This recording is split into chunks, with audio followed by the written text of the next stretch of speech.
Je m'appelle Rosa Mortelmans. Mon mari et moi avons fondé l'entreprise Mylène Cosmétiques dans les années 1960. À l'époque, nous n'avions pas les moyens de faire de la publicité pour nos produits cosmétiques. Nous avions donc mis en place un système de vente à domicile. Dans les années 1980-90, notre entreprise était très florissante et très connue en Belgique. Lorsque j'ai confié l'entreprise aux enfants, j'ai dû me trouver une occupation. Je voulais continuer à stimuler mon cerveau et j'ai pensé au sudoku. Je ne voulais ni gommer ni manipuler un crayon. Et la version numérique n'était pas faite pour moi car j'avais déjà un certain âge. Je me suis donc mise à découper de petits bouts de papier et à essayer. Le découpage n'était pas une mince affaire.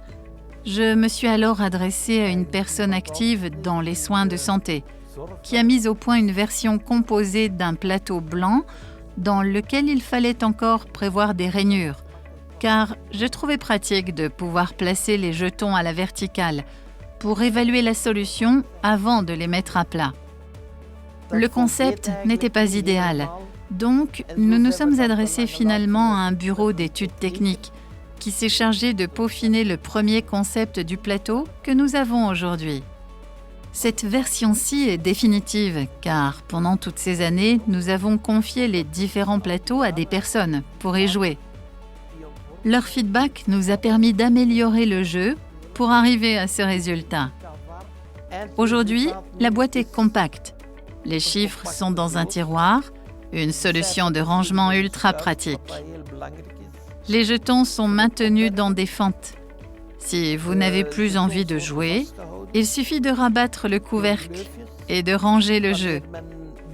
Vous pouvez reprendre la partie le lendemain, là où vous l'aviez arrêté. C'est vraiment un plus.